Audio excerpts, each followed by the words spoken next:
Mohon dijelaskan, dari tadi sudah dijelaskan tentang ma'rifat billah, tahu Allah, kenal Allah, menghadap Allah, bertemu Allah.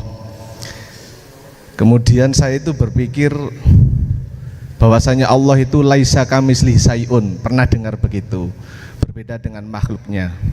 Kemudian ada lagi araftu rabbi bi rabbi, ya itu mungkin apa ini yang disampaikan Abu Bakar mungkin kalau tidak salah. Kemudian posisi kita di mana? Sejauh apapun kita ngomong Allah itu kan Allah juga yang menentukan. Tolong dijelaskan ini. Posisi kita ini kan nggak ada apa-apanya sebenarnya. Betul. Maka bagaimana kaitannya dengan konsep yang panjenengan sampaikan ke kami tadi? Bagaimana letaknya posisi makhluk itu? Kanto ningali proses ada di mana. Kalau masih ada di tahali atau di ahadiyah, apa sih tahali? Proses pemfanaan kemakhlukan dalam diri panjenengan kali kula yang masih bercokol. Ini maksudnya tahali. Lah, kalau sudah duduk di proses tajalli, di ma'rifatullah, teng mriku yang berlaku la ibsarun wa mubsarun wa basarun.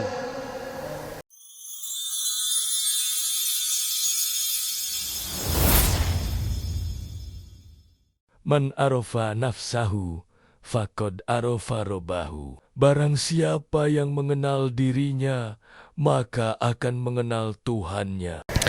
Bapak Ibu hadirin jamaah rahimakumullah, ketika saat zaman baginda Nabiullah Adam alaihissalam, sebelum diturunkan ke dunia, beliau ada di surga dengan membawa satu amanah dari Allah yang berupa wala taqroba hadhihi syajarah.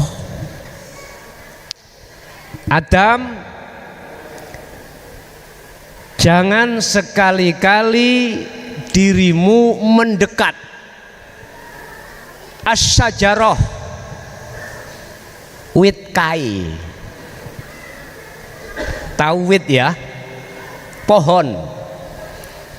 Sebab pohon itu akan berbuah dan buah itu akan disebut buah khuldi.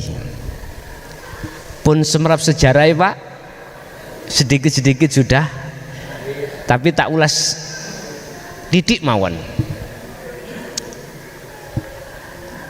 Ketika Nabi Adam diweling atau dipesan oleh Allah, Nabi Adam di sisi lain Allah telah memberikan rekomendasi terhadap iblis untuk menggoda Nabiullah Adam. Dua rekomendasi iblis niki Bapak Ibu yang didapatkan dari Allah. Pertama, tidak mati sampai hari kiamat. Dua rekomendasi yang dibawa oleh iblis, dia akan menggoda sampai anak putu Adam kados jenengan kalih kula niki untuk dikeluarkan dari jalur yang diridhoi oleh Allah Subhanahu wa taala. Iku sejarah. Ternyata bagaimana? Nabi Adam akhirnya mendekat yang namanya asyajarah, pohon tadi. Siapapun panjenengan yang mendekat terhadap asyajarah, jangankan kita, Nabiullah Adam mendekat aja kepingin, setelah kepingin pasti ingin makan. Berarti Nabi Adam niki kena godaan iblis, disuruh untuk makan supaya kata iblis, Dam, awakmu bakal kekal di surga manakala kau memakan buah huldi. Tapi pesannya Allah ya apa?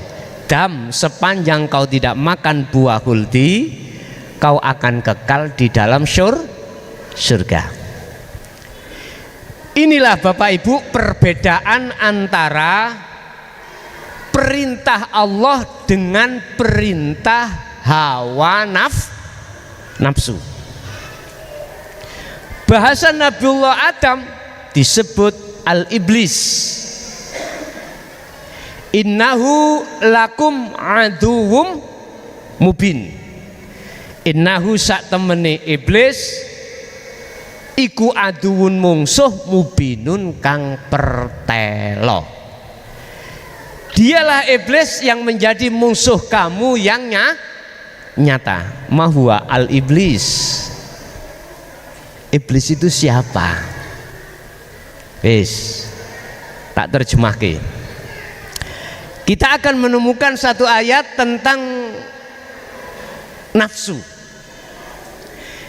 Innan nafsa la amarotum bisu illa rohimah lan sak pituruti.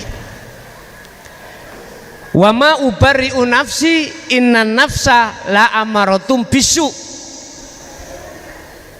Sesungguhnya nafsu pada diri kita masing-masing itu tidak henti-hentinya asu melalaikan hati terhadap Allah Subhanahu wa ta'ala.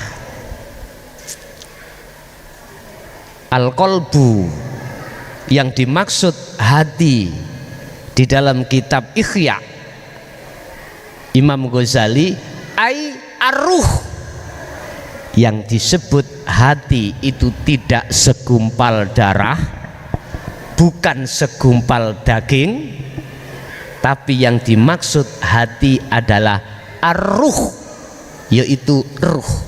Wong Jawa ngarani nyawa, Indonesianya adalah jiwa.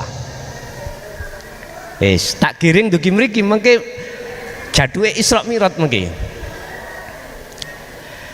Terus dos pundi bagaimana Nabiullah Adam ketika digoda oleh iblis? Ternyata Bapak Ibu,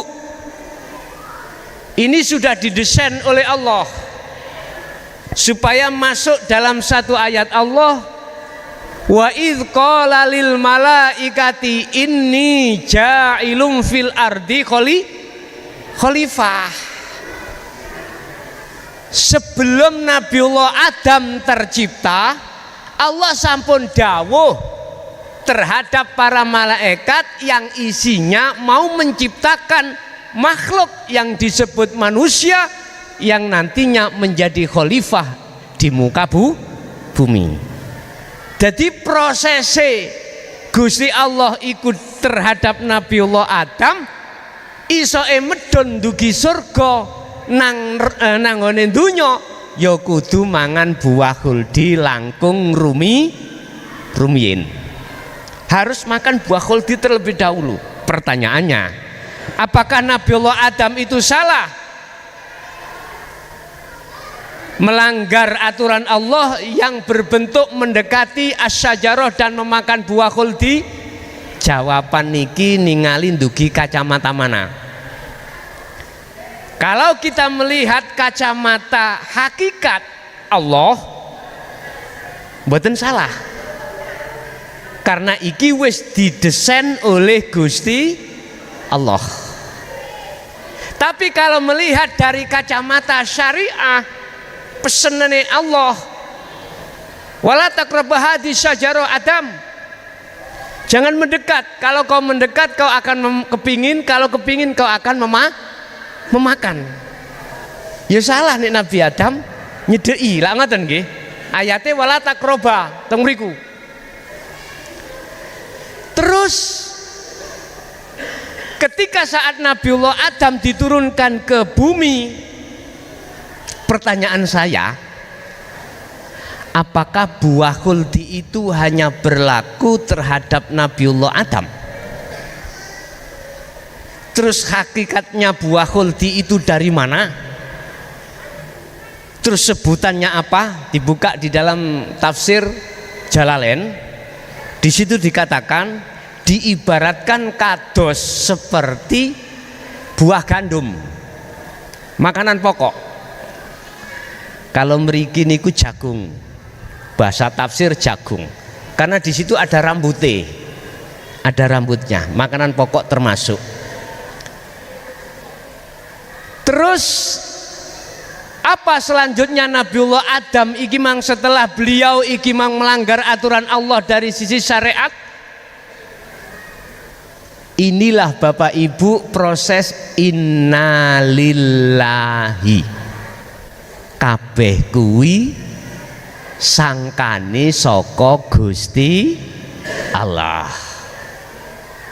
Karena Nabi Adam menjalankan wa inna ilaihi rajiun, kembali ke negeri asal yaitu surga. Kados jenengan iki asline mboten negeri dunya, asline negeri surga.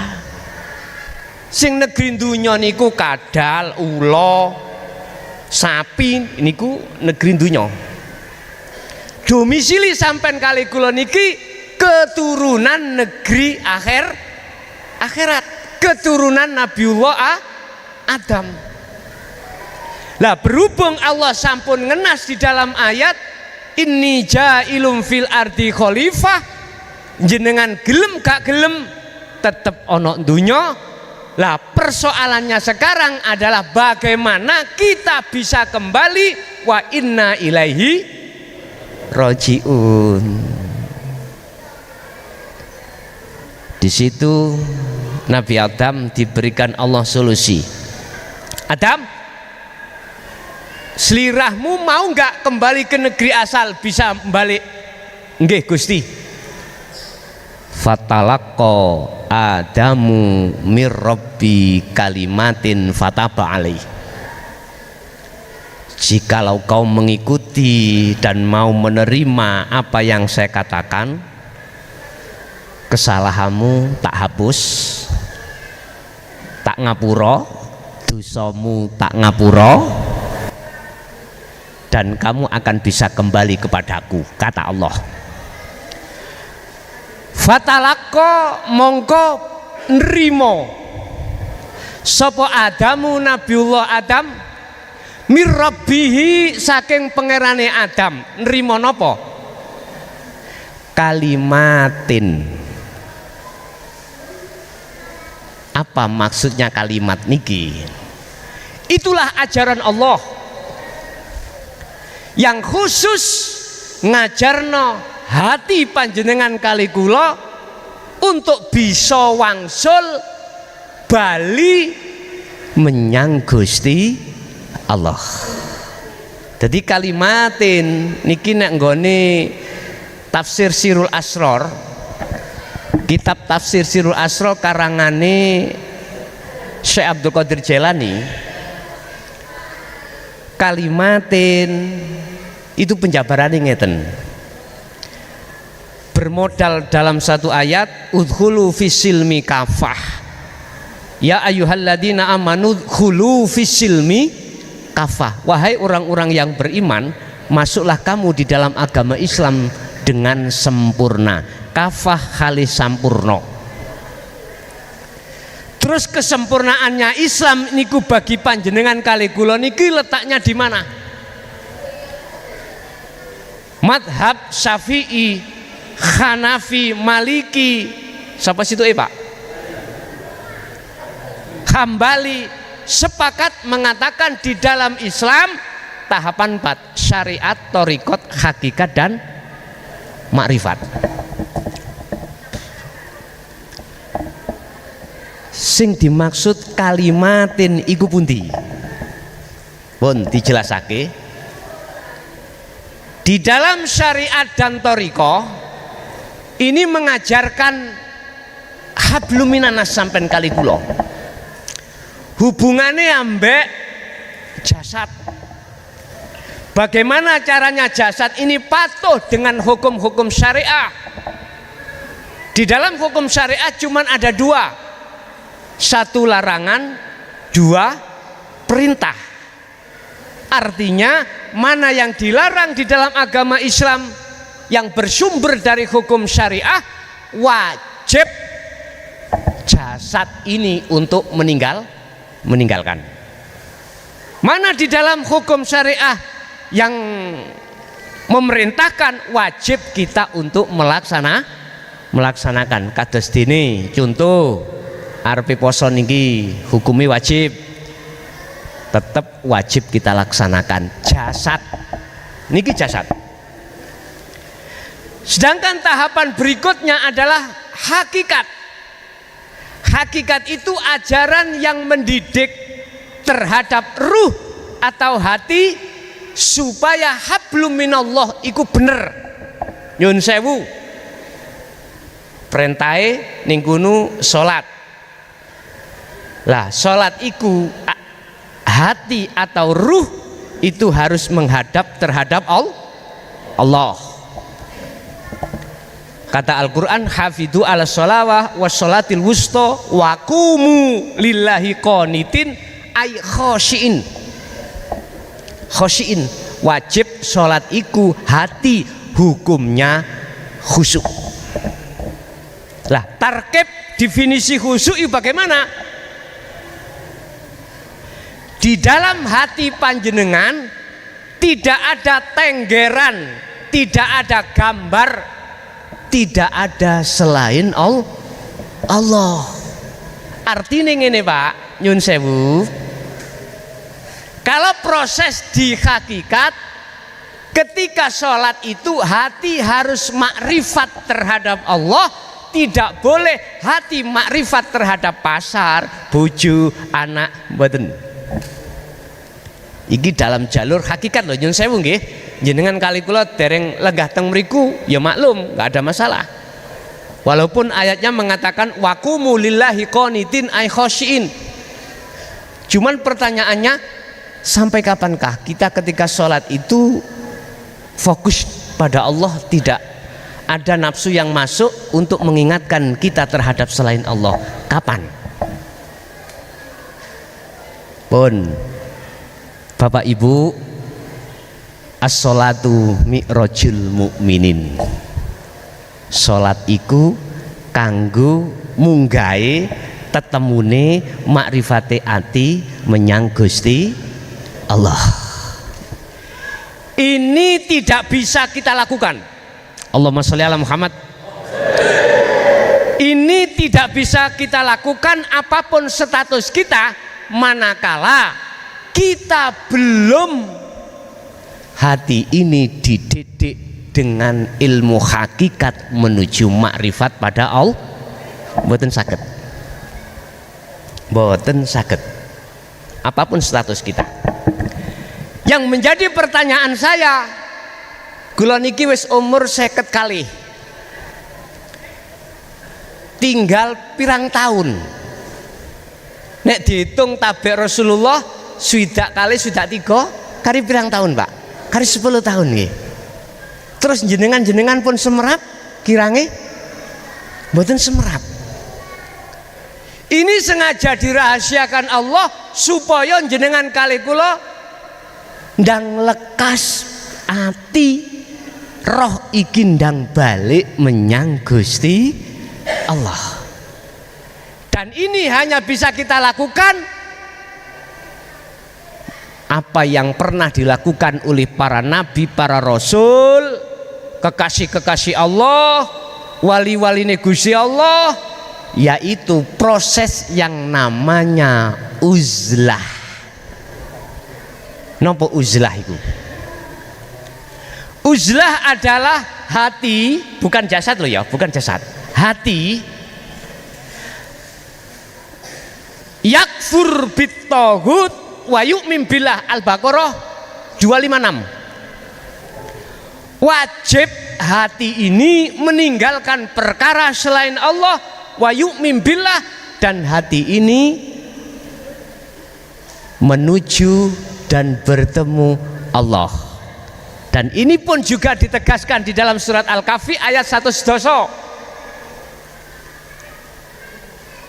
Wa man kana yarju liqa'a rabbi falyamal amalan shalih wala yusrik bi ibadati rabbi ahada. Barang siapa yang ingin bertemu Allah loh nggih. Mboten bertemu nama Allah, nama bukan. Sebab nama itu mesti ada yang memiliki nama. Contoh niki unjukan. Katakanlah iki Aqua. Aqua iku jeneng. Lah sing diwujud Aqua nggih niki. Paham nggih? Oke, teruskan. Niki kopiah. Kopiah niku aran, jeneng. Wujude kopiah niki. Apa mungkin kopiah niki? Mboten mungkin nggih. Allah iku ismu dzat. Kedik mawon. Kula wajib nggenahno niki supaya salat sampean kali kula estu masuk target di dalam Al-Qur'an wa qumu lillahi qanitin ay khosyin. Belajar nggal didik supaya salat ini betul-betul ati bertemu Gusti Allah. Lah, terus kalau Allah ini nama, siapa yang memiliki nama Allah? Dibuka di dalam surat Al-Isra ayat 1. Subhanalladzi asra bi 'abdihi lailan minal masjidil haram ilal masjidil aqsa alladzi lan sak piturute. Di situ bahasa Qur'an niku alladzi. Subhana maha suci sapa alladzi. Iku dimaknani nek cara kitab kuning zat. Kalau di bahasa Jawa kan hidup. Asra kang nglakokake sapa alladzi bi abdihi kelawan kawulane alladzi ai Nabiullah Muhammad sallallahu alaihi wasallam.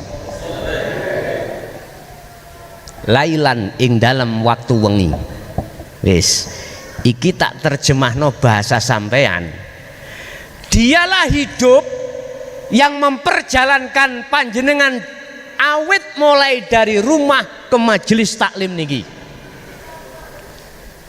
Hidup laisalahu kamitslihi syai'un. Hidup atau Allah itu tidak bisa kau serupakan dengan sesuatu. Terus hidup itu yang mana? Allah dawuh dalam satu ayat, Allah itu lebih dekat daripada urat nadi. Jikalau saya proses dari sini berarti Allah itu sing duwe wujud Allah iku baik yang ada di dalam diri panjenengan atau di luar diri sampean atau seluruh alam dipenuhi oleh Allah. Sambung badan. Hidup itulah yang menjadikan semuanya persoalan apapun itu bisa berjalan. Berarti jenengan saged rawuh teng mriki hanya karena Allah. Pertanyaannya, jikalau kau ingin bertemu hidup itu Allah, surat Al-Kahfi ayat 112 wau, falyamal amalan sholihan. Lakukanlah baik jasadmu atau ruhmu amalan sholihan. Yang dimaksud amalan sholihan mungguh ati sampean kali kula.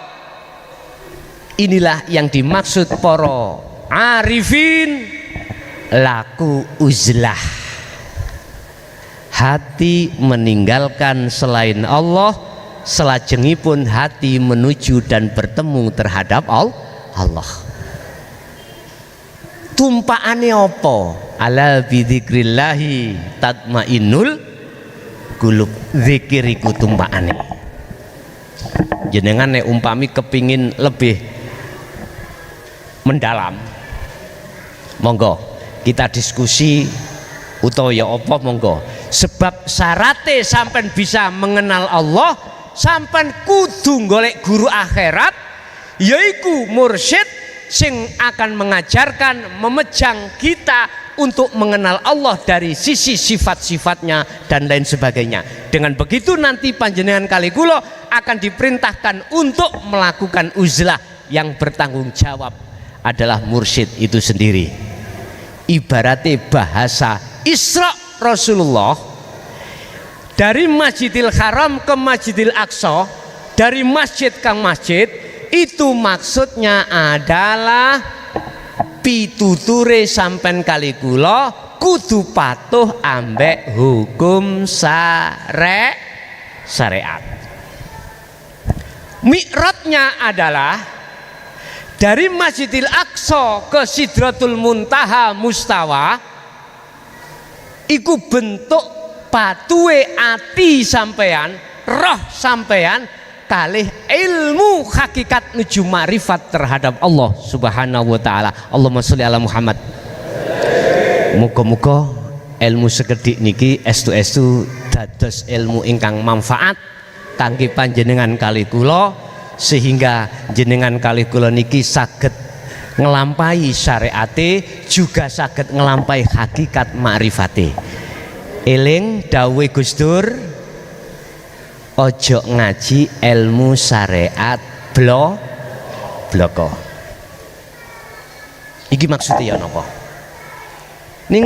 Nang syair lho Pak ya. Ben sore, ben kate asar, ben kate duhur iku biasane iku disetel. Di situ menyebutkan ojo mung ngaji ilmu syariat bloko. Artinya kita harus ada tingkatan. Nek syariat bloko sampai niki ditoto kali kula ing monggo hukum syariat jasad ini supaya patuh. Hati atau roh kalau kita biarkan, nyun sewu, estu nyun sewu. Sinten teng mriki sing paling tua? Sing wis umur 80-90. Aku takon. Kalau menurut kitab Sirul Asror, siapapun kita, kalau hati belum dididik ilmu makrifat nang Allah, sholat mesti sik kelingan sak liyane Gusti Allah. Lah, untuk menciptakan kondisi hati kita selalu makrifat Allah, khusus ketika sholat, sehingga memenuhi target di dalam Al-Quran, wa qumu lillahi qanitin, jiwa kita, roh ini harus dididik dengan laku ilmu, amal dan istiqomah yang kami sebut dengan uzlah. Bapak Ibu, ketika Rasulullah Shallallahu Alaihi Wasallam Isra Mi'raj itu ada kilaini, ada dua pendapat. Pendapat pertama, tafsir ahli mufassirin, iku rohnya saja. Ada pendapat yang kedua, sekaligus sak jasate. Tapi gak usah diperdebatkan ini. Tapi saya terangkan, Mi'raj, perjalanan beliau dari Masjidil Aqsa ke Sidratul Muntaha Mustawa bertemu Allah, itu adalah perjalanan uzlah sampean. Ketika saat kholwat, saat solo nuju wusul datang Allah, niku adalah Mi'raj. Mohon maaf, sing pernah ngelampai jelas tahu apa yang dimaksud alam mukasyafah, pasti akan tahu. Sebab ketika kita solo uzlah, di situ kadangkala Allah menghadapkan alam atau makom yang disebut makom mukasyafah sebelum makom musyahadah. Makom musyahadah itu makom makrifat pada Allah, bertemu pada Allah hati ini. Nah, alam mukasyafah, makom mukasyafah adalah makom di mana kegaiban makhluk iku ditampilno, diweruhno datang panjenengan kali kula. Kados dene teng mriku jenengan kepanggih Nabiullah Muhammad sallallahu alaihi wasallam. Kepanggih para rasul, para nabi, para malaikat, bahkan kepanggih surga, kepanggih neraka dan lain sebagainya. Itu alam mukasyafah. Dan ini juga telah dialami oleh baginda Rasul ketika saat mi'raj terhadap Allah. Terus substansinya daripada tema ini bagaimana? Substansinya adalah bagaimana hati ini tidak berdiam diri. Hati ini loh ya, tidak berdiam diri. Kita itu kapan yo kita bisa menemui Allah? Artinya bagaimana menciptakan hati ini, belajar untuk makrifat pada Allah. Khusus ketika waktu sholat, bagaimana hati ini bisa makrifat pada Allah. Setunggal mawon kula duduhke tapi mboten saged kula njabarke teng mriki. Pertama, syarate sesuai dengan surah Al-Kahfi tadi ayat 110. Fal ya'mal amalan soleh. Nomor loro adalah wala yusyrik bi ibadati rabbi ahada. Apa? Satu, sampean kudu nduweni guru pembimbing khusus ilmu tasawuf atau khusus ilmu sing bahas tentang ilmu tauhid. Satu. Kalau ini sudah sampean temukan figur sing kados kaya ngeten iki, mboten mesti figure niku. Apakah tiange harus punya pondok? Tidak juga. Apakah tiange orangnya itu ahli dakwah? Juga tidak. Belum tentu. Apakah orangnya itu kesana kemari selalu dia itu dihormati orang? Juga tidak. Belum tentu. Bisa jadi mereka adalah salah satu di antara panjenengan sing sampean benci. Orang sing sampean benci. Orang yang kita anggap sebagai orang yang tidak ada kehormatan sama sekali. Bisa jadi. Rasulullah berpesan utlubul ilma walau bisin. Carilah ilmu kalau toh ilmu itu adanya di negeri Cina. Negeri Cina itu negeri sing ya apa Pak? Pun seberapa sampean? Undang-undangnya memakai paluarit ini loh Pak, apa? Komunis. Berarti kalau saya ambil kesimpulan, walaupun orang yang kita anggap itu orang asor, orang jelek di mata masyarakat, kalau toh ilmunya di hati beliau, pandangan Allah itu bagus, cuman pandangan kita sebagai manusia iku awon, maka wajib bagi saya untuk berguru terhadap beliaunya. Sampai tepang Gus Komari Kandangan, wonten sing tepang Gus Komari Kandangan almarhum. Beliaunya itu ngapunten jarang di rumah. Dia itu selalu ada di kali. Ono tamu mesti goleki angel. Niku kanca Mukholid kali kula pada waktu wonten di Kediri. Kencong Sumbersari pada tahun 90-91 dulu. Lah, orang desa menganggap dia orang gila. Orang desa atau orang umum lingkungan menganggap beliaunya itu adalah seorang yang wis pokoknya wong kali-kali lho Pak, elek toh ya. Tapi saya berani memastikan di dalam hati beliau itu adalah mutiara yang paling berharga. Ini menurut saya. Karena apa?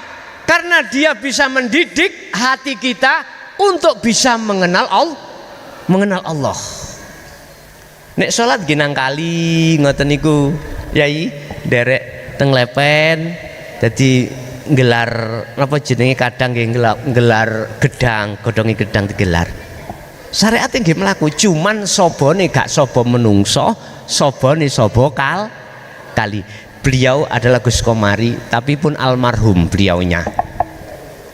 Kandangan berarti katut Kediri, nggih ya. Nggih. Bae ana sing kenal, ngoten. Pun kula terusake. Ketika Rasulullah iku sampai ke Sidratul Muntaha, yang menjadi pertanyaan, mengapa oleh-oleh yang dibawa terhadap kita adalah sholat? Kok gak zakat, kok gak poso, kok gak lia-liane? Ini pertanyaan yang harus dijawab. Sebab barang siapa yang nilai di mata Allah sholatnya bagus, lainnya ikut bagus. Siapa yang nilai sholatnya itu jelek, maka lainnya derek jelek. Mahuwa as-sholah, bahasa as-syariah, sholat adalah dimulai takbir, dipungkasi salam. Mahuwa as-sholatu fil hakikah, adalah pertemuan hati atau roh makrifat dateng Gusti Allah. Pertanyaannya, kapan kita di samping melaksanakan sholat secara syariah juga melakukan sholat secara hakikat, yaitu hati bertemu Allah? Kapan itu terjadi? Kapan itu terjadi? Ini saya kembalikan terhadap panjenengan kali kula, sebab kita diperingatkan Allah dalam satu ayat, mangkana fi hadhil a'ma fahuwa fil akhirati a'ma wa adallus sabila. Allahumma sholli ala Muhammad. Maksudnya, barang siapa saat di dunia hatinya buta, belum ketemu, belum makrifat terhadap Allah, alias buta, belum kenal Allah, terus kok ya wis ketututan mati, maka di akhirat pun juga begitu. Wa adallus sabila, dan jalannya kita lebih gelap lagi. Pun iki sing ndadekake kula bendina iku mikir. Bendina iku lho mikir. Padahal di dalam kitab Syarhul Hikam, kalau berbicara tentang Allah, nyatanya Allah Zoharot alladzi doharot bikulli syai'in, Allah itu nyata di dalam setiap sesuatu. Karena apa? Karena semua sesuatu itu yang menggerakkan, sing nguasai, gak ono maneh kejaba Gusti Allah. Dan ini juga berparalel dengan ayat Allah di dalam Al-Quran surat Al-Baqarah ayat 115, walillahil masyriq wal maghrib fa aynama tuwallu fathamma wajhullah. Mulai jagat etan sampai jagat kulon, kau menghadap kemana, mengarah kemana, apapun yang ada, semua itu di situ ada wajah Allah. Maksudnya sing nguasai, sing genahke kabeh kejaba namung Gusti Allah. Lah Gusti Allah ngedeng ning kono, cuman wae pertanyaane apa awak dhewe kok gak iso nyatane Gusti Allah. Iku jawabane namung sitok. Fi qulubihim maradun fazadahumullahu maradun. Faqala aidan khatamallahu ala qulubihim wa ala sam'ihim wa ala absarihim ghishawatu walahum adzabun alim. Karena di dalam hati kita ada sebuah hijab. Mata hati kita tertutup oleh sesuatu, sehingga sesuatu itu kita anggap yang nyata, sedangkan sing hakikate nyata yaitu Allah iku ghaib alias samar. Padha mek ngene, ainul basariyah saya, mata dohir saya niki kan melek nggih. Nek melek ngeten iki ketinggal sedaya napa sing ngajeng kula. Tapi ketika saat mata dohir saya tutup dengan surban, peteng mboten? Itulah mata hati kita. yang disebut di dalam satu ayat wa zuyyina linnasi hubbus syahawah. Lah niki kesenangan dunia pada diri kita itu loh sudah dimasukkan oleh nafsu terhadap hati kita, akhirnya hati kita telah terkontaminasi dengan syahwatud dunya. Itulah yang menjadikan mata hati kita gelap, dan syahwat itulah hakikate buah huldi. Kesenangan dunia pada diri kita itulah hakikatnya buah huldi. Bukan pandangan syariat loh niki, kacamata hakikat, bukan kacamata syariat. Jangankan kita, Nabiullah Adam pun terkontaminasi dengan itu. Sekarang kita mengenal syahwat iku ketika batas akil balik. Sehingga mengapa kita diperintahkan wajib sholat nek wis akil balik? Karena kita sudah mengenal dan berkontaminasi dengan syahwatud dunia yang ditokno oleh hawa nafsu pada diri kita masing-masing. Pertanyaannya sekarang, kita sudah berapa tahun hati tertutup dengan hal itu? Hanya satu untuk menghilangkan hijab utawa aling-alinge mripate ati. Apa? Takwa. Yang takwa itu meliputi 3 hal: ilmu tentang hati, amal tentang hati, istiqomah tentang hati. Itu hanya bisa kau lakukan lewat zikir terus menerus. Makanya Allah dawuh dzikron katsiron, banyak-banyakkanlah hatimu berzikir kepada Allah. Sing tak maksud zikir di sini adalah hati sadar dan menyadari lewat syu'arul basyirah, rasa atau iman bahwasanya semua apapun yang terjadi di situ karena Allah. Bapak Ibu, sebagai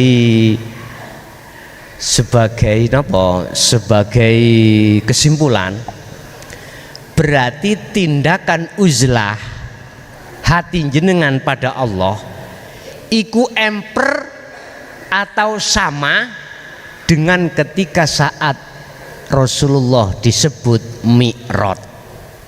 Iku pandangan hakikat, bukan pandangan syariat.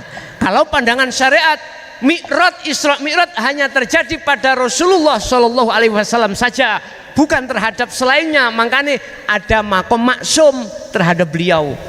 Cuman kacamata hakikat terjadi pada panjenengan. As-sholatu mi'rajul mu'minin. Sholat bisa kau jadikan sebagai fasilitas, sebagai media untuk bertemu Allah. Bisanya kita bertemu Allah, mau tidak mau, la buddha, ora kena ora, alias wajib hati ini untuk melakukan uzlah atau zuhud. Pun niki mawon.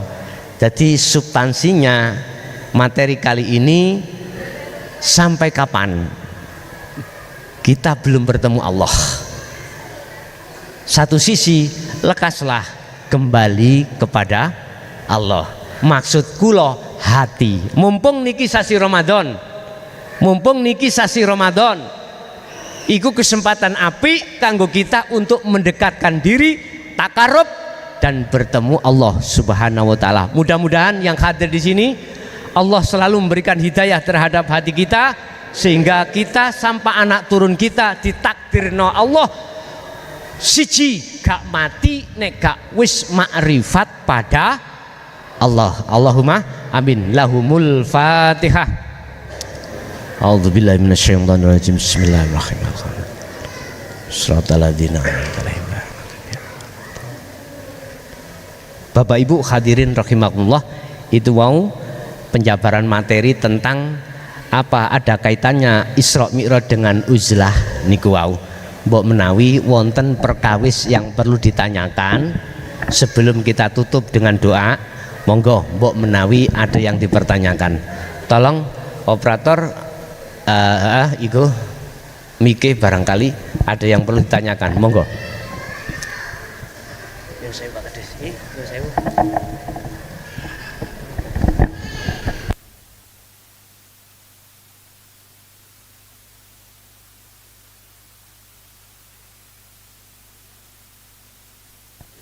Ada? Pun boten enten? Oh monggo, kiri-kiri. Paringno tolong. Bu, mboten terus jane salat nggih nembe mawon. Sampai nidakaken. Oh nggih nggih. Nembe terus jane salat nembe mawon. Jaman nom-noman kula sing wonten pondok namung Dresma, Jombang, Gontor. Dadi gak genah. Lah sing kula tanggetaken iki Pak Yai ndek ngriku, kula ndek ngriki. Fadilahe Kenta dhisik. Pak Yai ndek ngriku, kula ndek ngriki kok padha ceritane kados pundi gelar gulunge. Pak Yai antarane kula kok padha sami-sami dari segi ya pendapat. serangan pokoknya padha lah ngoten nggih. Kados pundi gelar gulunge kok padha. Nggih. Lah ngoten nggih. Nggih ngapunten terang-terangan kula niki harus jane. Ngoten lho. Asmane sinten, Mbah? Mbah Sali. Mbah Sali, nggih. Talun Blandong asli. Nggih. Lho, ngoten lho. Dados nek mboten ngertos gelar gulung percuma. Ngoten lho. Mergo kula nilai wedaran jenengan wau mirip gelar gulung punan. Bener punan. Ngoten lho. Nah nek ngerti gelar tok, gulung gak ngerti percuma. Kayak kula ngeten iki, kok padha. Pak Yai antarane kula kok padha. Lho ngoten. Nggih, kados pundi gelar gulunge kok padha. Lah, ngoten lho. Nggih ngapunten sederek sedaya nggih. Nggih. Mbok menawi wonten keladuk omong kula nyuwun ngapunten sak kata-kata. Pak Yai nggih.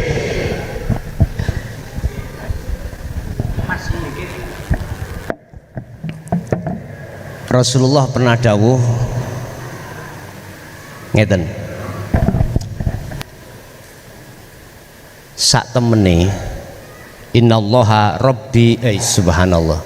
Innallaha la yanduru ila suwarikum wa amwalikum walakinallaha yanduru fi qulubikum. Nggih kula jelasno basa mriki mengke ngoten. Gusti Allah wis Jawa mawon nggih.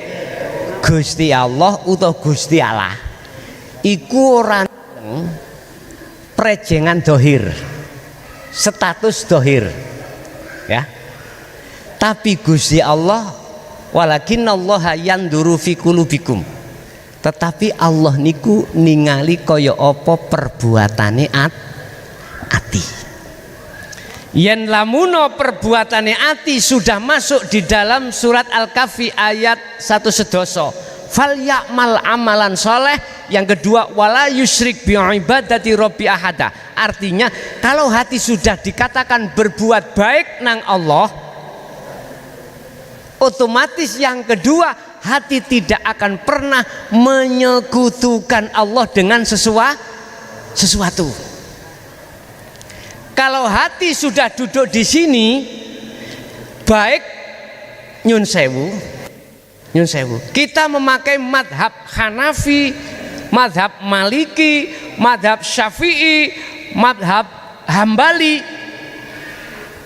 Inilah yang dimaksud ummatan wahidah. Podo gak ono sing perlu didebatkan, gak ono sing perlu dikhilafkan, karena semua itu karena Allah. Allah. Pitakon ini kok podo, lho ngeten tadi. Kok podo? Memangnya kalau hati, nek ngomong jasad nggih beda lah, beda. Kulo nom jenengan tuwek, kulo umur sik 52 jenengan paling 77 sampunan jasad. Tapi kalau kita bicara hati, bicara ruh, ora ono lanang, ra ono wedok. Langet. Tolong dibuka ning ngene hikam. Niki bahas ngeten. Kalau hati sudah melakukan zuhud, maka hati itu akan menanggalkan dan meninggalkan perkara-perkara yang bersifatkan duniawiyah. Berarti wujud dohir niki lepas. Lah pita kok podo leres. Makanya umat Islam seluruh dunia ini akan menjadi umatan wahidah manakala semua hatinya itu berpotensi masuk di dalam makrifat Allah. Makrifat Allah. Wis gak ono sing dikhilafno ngoten. Sebab gegere sampean kali ning Timur Tengah niko Islam musuh Islam gara-gara dihasut. Gegere sampai paten pinaten. Iku dikarenakan hati ini jauh dari makrifat terhadap Allah. Nggih, matur suwun Mbah atas masukane.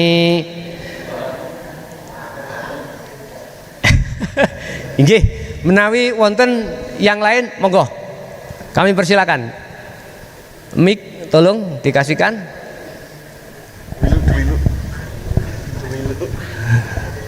Assalamualaikum warahmatullahi wabarakatuh. Waalaikumsalam warahmatullahi wabarakatuh. Langsung mawon Gus. Terus terang mawon kula nggih belarah pikirane niki wau ngapunten. Mugi-mugi angsal pitulungan.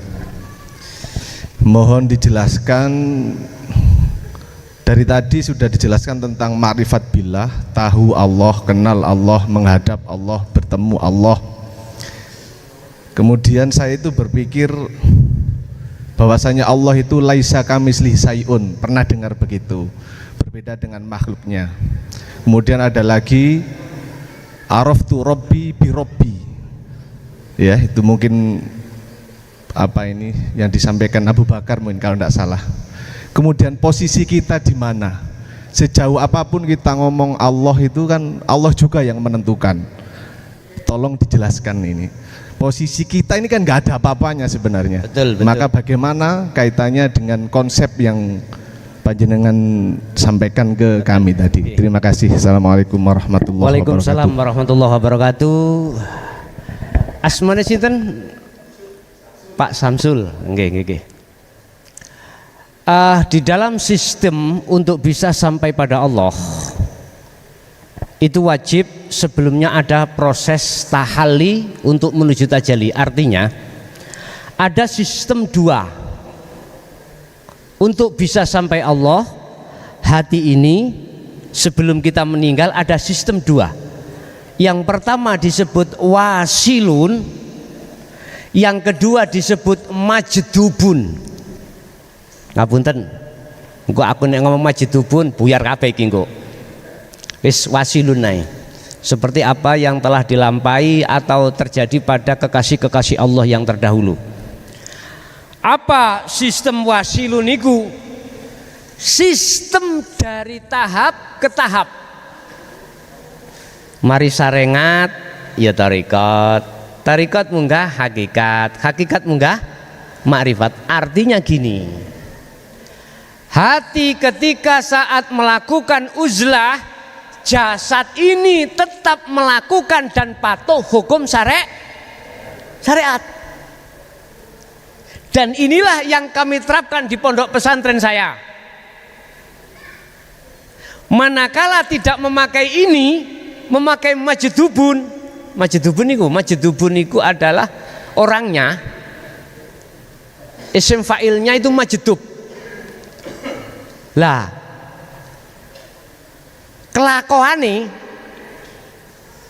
kelakuan iku jadab. Wong nek jadab mayoritas meninggalkan hukum syariat. Ini yang menurut golongan kita al-am, golongan umum nggak bisa diterima. Susah. Orang yang majedubiku tengere bigoiri aklin. Akal ini sudah tidak berfungsi. Umpama ditakoki cak ndugi pundi, dari mana? Jawabannya sapiku mana pitu. Sambung antara pertanyaan dengan jawaban. Iki para majedubun, iki akalnya ini ditutup Allah karena cahaya makrifat saking gedene ning ati. Tidak hanya hati dilalaikan dari urusan dunia, tetapi akal pun ditutup oleh Allah. Akhirnya iki sing disebut wong gendeng. Mungguh jenengan kali kula mastani orang gila. Menurut saya sistem sing kados mekaten kurang etis. Tapi bukan berarti saya menyalahkan loh, mboten nggih. Mboten. Kurang etis manakala diterapkan di tengah masyarakat yang majemuk kados ngeten iki. Lah, di dalam sistem wasilun, kembali lagi sistem yang pertama tadi. Sistem wasilun memakai surah Al-Baqarah ayat 256, 257, 258. Di situ dikatakan la ikraha fiddin qad tabayyana rusdu minal ghai. Ajaran yang disampaikan oleh Allah terhadap Nabiullah Adam untuk bisa kembali ke negeri asal, wa inna ilaihi rajiun, sangkan paraning dumati, iku diterima oleh beliau Nabiullah Adam. Isinya ajaran ini adalah membuka pintu hati yang gelap menuju terang benerang. La ikraha fiddin, tidak ada paksaan. Ora enek paksaan, terserah panjenengan. Munggah makrifat nang Allah monggo, ora ya mboten napa. Iku hak panjenengan kali kula piyambak. Tatkala nyun sewu ajaran iku sudah kita terima, isine ajaran adalah wa may yakfur bitaghut wa yu'min billah, untuk membuka pintu hati dari kegelapan menuju terang benderang pada Allah. Oleh gelap sebab ati sampean kali kula dikerubung hawa nafsu, oleh padang ati iki sebab hawa nafsu wis lepas, hati sampean iku menuju nangone Allah terang benderang. Lah, inilah yang disebut tali Allah. Apa tali Allah iku? Yaitu zikir, hati selalu zikir terhadap Allah, lam fisomalaha, yang di situ zikir selalu dikumandangkan. Nah, nek niki sampun dugi mriku Bapak Ibu, ini akan dijawab oleh sistem wasilun, senajano walaupun rogone ono balai desa, ada di pasar sebagai pedagang, ada di Tegalan sebagai petani, ada di kantor sebagai pejabat, tapi hatinya selalu berzikir bertemu Gusti Allah. Ini nggak ada orang lain yang tahu, tidak ada yang tahu. Kalau hati sudah duduk di sini, inilah yang kami sebut sebagai proses wasilun yang masih duduk di ahadiyah. Ahadiyah itu bagaimana? Masih berlakunya hukum yang madhep, yang disebut makhluk, yang disebut roh, dan berlakunya hukum kholik, yaiku Allah.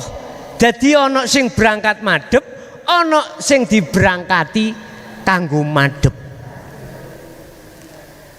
Tapi niki dereng disebut ma'rifatullah, dereng saged. Bagaimana letaknya posisi makhluk itu? Kantun ningali proses ada di mana. Kalau masih ada di tahalli atau di ahadiyah, apa sih tahalli? Proses pemfanaan kemakhlukan dalam diri panjenengan kali kula yang masih bercokol. Ini maksudnya tahalli. Lah, kalau sudah duduk di proses tajalli di ma'rifatullah, teng mriku yang berlaku la ibsarun wa mubsarun wa basarun. Artinya nama yang menghadap yang disebut makhluk, nama Allah Khalik yang disebut yang kita hadap, atau yang melihat kita sebagai makhluk, yang dilihat sebagai Allah. Mata untuk melihat sedaya iku fana. Lah terus yang bertemu dan yang melihat Allah itu siapa? Zatnya sendiri. Ora eneng ceritane makhluk iso bertemu Gusti Allah, ora eneng ceritane. Kalau kita sudah bicara di kacamata ahad, mboten ahadiyah, ahad ditajali bukan ditahali. Padha mek ngene mau. Kula sik ana omah, sepeda mobil mang kanggo Pak nggih. Kanggo dalan ya sik kanggo. Tapi kula ndugi mriki wis tekan kene makom niki, pundi mobile diglendangne mboten? Glendangne. Dalan wis tak liwati. Ya niki kula wis makrifat dateng panjenengan, ketemu makrifat itu ketemu ainul basirah, ketemu sudah. Nah kalau sudah di sini wis gak ada bedanya kula kali panjenengan. Dong napa mboten? Jadi di dalam ajaran tauhid untuk makrifat Allah niku ningali kita diproses di mana? Kalau di wasilun di situ ada istilah tahalli, ada istilah ahadiyah. Apa itu? Proses masih berlakunya nama makhluk yang menghadap. Kalau sudah ditajali atau kita sudah di ahad, kata Allah, kul katakan Muhammad huwallahu ahad. Ajarna Muhammad huwa utawi sing duwe jeneng Allah iku ahadun isa. Esa iku tunggal, tunggal iku ora ana liyane. Nek siji ana loro, Pak. Loro ana telu. Telu ana papat. Nek tunggal itu sudah tidak ada bedanya. Makanya sudah benar landasan undang-undang Indonesia ketuhanan yang Maha Esa. Iki lho maune arepe ana sing ganti. Politikus yang ya napa mau ana sing ganti. Tapi perentangannya luar biasa. Ngoten. Wis. Jadi kedudukan makhluk itu ada di mana? Melihat kalau ditahali dia statusnya sebagai sapa? Sebagai makhluk ya. Nek cara wong Solo iku jenenge salik.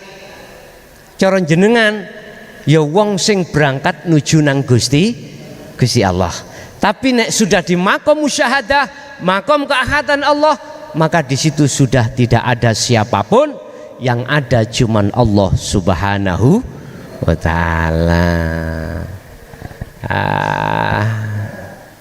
Niki wis iki mlebu jero niki.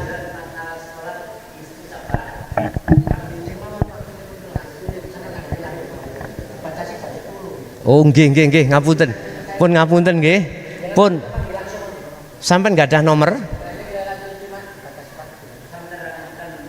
Nggih ngapunten Kang Kathah. Enggak usah sih, enggak usah. Wis kula mboten mantuk dhisik, mengke secara pribadi mawon nggih. Teng Bayang niku nggih. Pinggir Rembong, wau kula tunggu-tunggu mriku nggih. kula rentosi mriku ya. Nggih, ngapunten nggih ya. Memang kita diatur dalam undang-undang terkait undang-undang Covid niki kita harus patuh. Ngapunten kang kathah, kula sendiri juga begitu. Kula ngapunten kang kathah, dene wonten kesalahan klinta-klintu kula, bahasa kula ingkang kurang balik atau kurang sopan, sekali lagi kula atas nama pribadi Pak Kades estu nyuwun sewu kula akhiri.